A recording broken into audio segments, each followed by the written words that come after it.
You are not a target. You are not somebody's punching bag. You are not somebody's outlet for all of their frustration and their anger and their insecurities that have been built up all their life. This episode is a little bit different for the podcast one. It's very early on a Saturday morning, and I wanted to record this so that I had the full day with the kids. So if it looks like my face hasn't woken up yet, it's because it hasn't. We're in the middle of the book tour, which is going fantastic, but I wanted to make time to tell you what is on my heart. You ready? Welcome to the Jefferson Fisher podcast, where I'm on a mission to make your next conversation the one that changes everything. If you like learning tools to improve your communication, I want you to follow this podcast. If you're watching it wherever you are, please add it as a subscriber and give it a like, give it a star. Anything really makes a difference, so I appreciate that. And if you have any topic suggestions, just throw them in the comments. Say, hey. And while we're at it, how are you liking the podcast? Really, I know I've moved out of my car, so I was making them in my car really just an iPhone. And I had the studio built that you're seeing. It's just a room, that's it, nothing fancy. So how are you liking it? Do you like it better when I'm just in my car? Do you like the studio? You like the setup? Is the sound better for you? And because it is a better mic, do you like me having guests and trying that out?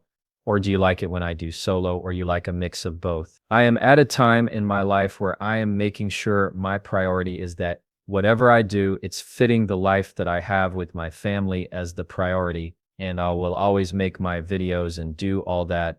And there's a lot of wonderful things coming down the road that I can't wait to share with you. But right now, with this podcast, I want to make sure it fits my life, because that's where I'm going to show up best for you every time. So I want you to let me know, give me some feedback. How are you liking it? This episode is brought to you by Cozy Earth. I like Cozy Earth because I wear it all the time, especially when I'm traveling, especially when I'm home. It's just cozy. It's comfortable. There's a reason why it's called that, and my wife loves it. She wears pajamas. We have their bed sheets. It's really, really comfortable. So you ought to give it a try. Cozy.com Jefferson, and use the code Jefferson for 40% off. I promise you, they feel amazing. CozyEarth.com Jefferson, and use the code Jefferson for 40% off.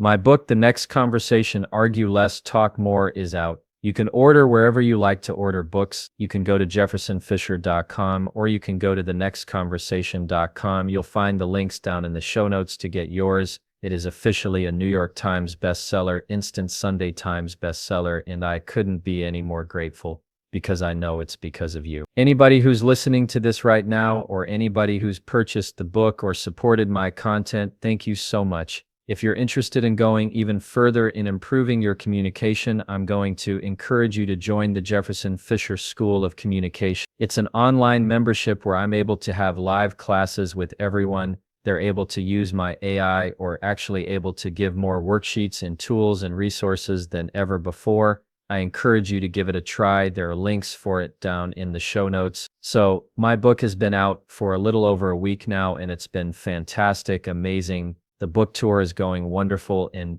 as any new debut author, I, for good or for bad, have been looking at reviews online, because you want to know if people are going to like the book. That's the whole, you get very nervous. Are you going to deliver on the message? And the reviews have been so kind and wonderful, and there was one that hit me yesterday that I randomly saw that I wanted to share with you. It's very short. I know you can listen to it. Just bear with me. I know you can do it. Listen, you are not a target. I was once told by my husband, you are an easy target, and everyone knows it. Time and again, I walked away defeated, even with my children. Jefferson showed me what I lacked was communication skill. From his social media, I started applying these answers to difficult situations. Let me be clear, this is not a book of his social media quips.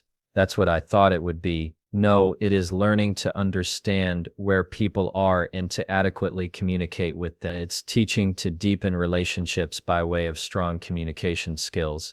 You are not a weak person for purchasing this book. You are strong and courageous for recognizing there is a better way to bridge a gap, create healthy boundaries that work, to not get sucked down a rabbit hole, to not think you've lost your mind. I highly recommend, and I'm starting my second read through. Kindle edition is an easy read. Bless you, Jefferson, for exhibiting love for people. I was just taken aback. I was totally blown away by this.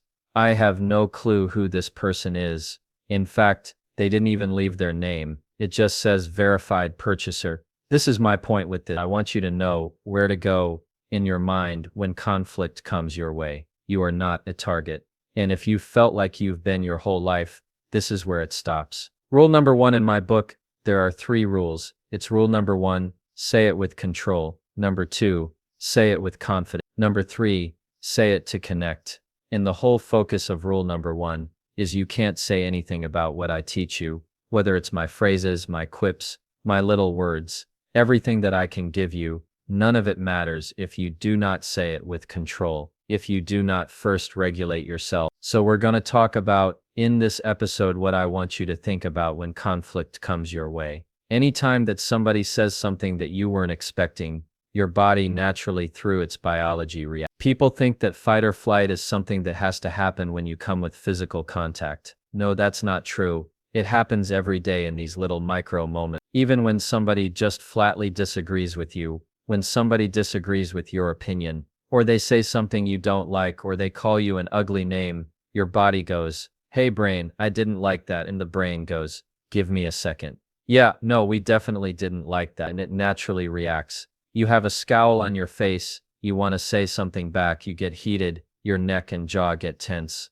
All biological, all normal, all natural. So what do you do with that? Rule number 1 in my book is you use your breath as the first word that you say. And the reason why is because it adds distance between what they say and how you respond, which gives you time to regulate yourself, to think of the quips that I give you and the sentences I give you. And it also mutes the other benefit. It allows the other person to calm down theirs as well, gives time for that analytical side to take over. Every day there are little things that tell your body, I am threatened. Somebody cuts in front of you in traffic, somebody merges, somebody's riding on your bumper. Your body goes, I am threatened. That's where road rage comes from. I feel threatened in this environment. When you're talking with your kids, when somebody says something to you that they disagree with your opinion, they dismiss your idea, you don't like that, your body's saying, hey, that feels threatening to me. I want you to do something for me right now. If you're driving,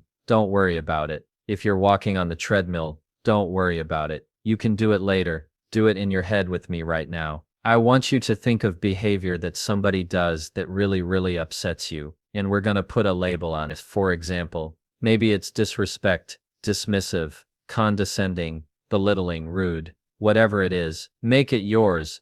What is a behavior that somebody exhibits that really just feels like it sets you off? That you just explode when somebody does this to you. You got it. You find that word. Now write it down, and right next to it I want you to write, does not threaten me, does not threaten me. So the sentence would be, dismissiveness does not threaten me. Rude comments, backtalk, insults, do not threaten me. This is the mindset I want you to have when this kind of stuff comes up in your life. Why? Because it is telling your body, hey, when somebody raises their voice, that doesn't threaten me. When somebody calls me that, the way I'm reacting and telling my body is, hey, this does not threaten. That's what you're doing with your breath in that moment. That's why we give it time to tell your body what is happening in front of me is not a threat. It's this idea that you've seen the big animals, whether it's a lion or an elephant or something, they have like maybe a little dog or something, they just go, what is this? It's like a little animal coming up to a big animal.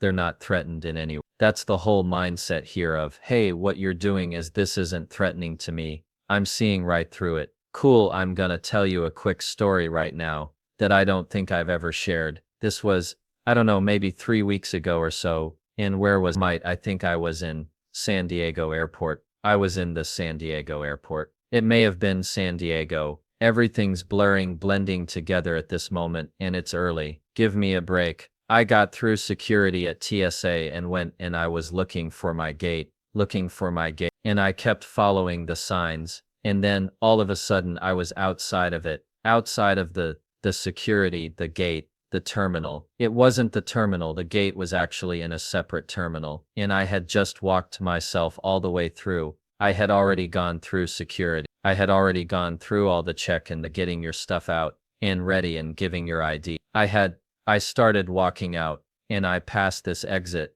where it goes, the point of no return, where it has a red line there at the airport, and I walk out of it, and all of a sudden this is me by myself. and I look and I say this, how I go, oh my gosh, I gotta do this all over again, because I have to know I'm going further down, or a separate terminal, and I say, oh my gosh, I gotta do this all over again. In a voice that I had no clue where it was coming from, female voice goes, that's why you should read the signs, sir. And I'm trying to find who that is. And I turn and look, and as I'm looking, she goes, you have no one to blame but yourself, sir. That's why we have signs. I don't know if you're feeling this, just hearing it. To me, just the way the tone came across was so condescending and unexpected and unnecessary. You ever had that? That's why we have signs, sir. You have no one to blame but yourself. And I remember being just taken back. Who are you? And it was a TSA agent.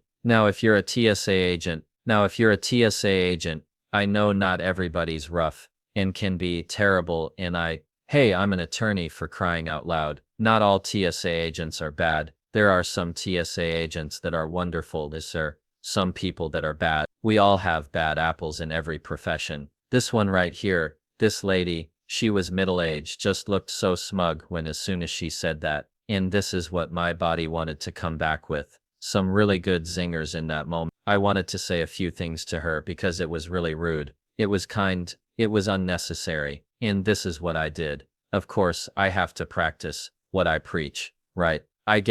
I looked at her for like 5 seconds, trying to figure out, did she say that? And I just gave it time. And now she's sitting back and blinking and looking at me. Her smile is gone. And this is what I asked her. I said, how do you feel when you say that kind of thing to someone? Does it give you joy? That's what I said, like verbatim. And immediately she got red, and just got red in the face and apologized right there. I don't have to prompt anything. She goes, I'm sorry, sir. You're right. That wasn't kind. You're right, sir. I'm sorry. Yes, you can find the terminal if you go straight down. And now she was in helping mode. You can go right here, and this is where it's gonna be. I would say, oh well, thank you very much. I appreciate that. All right, well, you have a wonderful day. You are not a target. You are not somebody's punching bag. You are not the outlet for somebody to release all of their frustrations and their angers and their smugness on you. These tools work. This is why I talk about them. That's why I feel so passionate about sharing these. You had the choice right in that moment when somebody says something ugly, when they're the TSA agent in your life. How are you going to react? What are you going to say to that person? Are you going to allow them to just press your remote control and manipulate all your emotions? I had a choice. You have a choice. Is that going to ruin your day? I just can't believe you'd say that. Excuse me. Is that what? Excuse me. Are you talking to me? You see how it easily could go the other way when you give in to that fight or flight, when you don't use your breath, when you don't regulate yourself. If you do not say things with control, it doesn't matter what kind of tip I can give you. It's not gonna work. It ain't gonna work. You have to say it with control. You are not a target. I hope that this is a good reminder for you. Wherever you are, I can give you lots of tools and tips on what to say, and we have different podcast episodes on that. I'm gonna continue to give you podcast episodes on this, and I wanna make sure that you know and you hear, and really, the message is very simple for today. You are not a target. I want you to go to your breath, regulate yourself, and then use the questions that I've taught you. These are questions like, did you mean for that to be rude? Did you mean to insult me? Did you mean for that to embarrass me? Or you give it time and then you ask somebody a question of intent. How did you expect me to react to that? I could have said that to her. How did you want me to respond to that? How does it make you feel? Imagine being the person who would say that to someone. These ways of responding to rude behavior,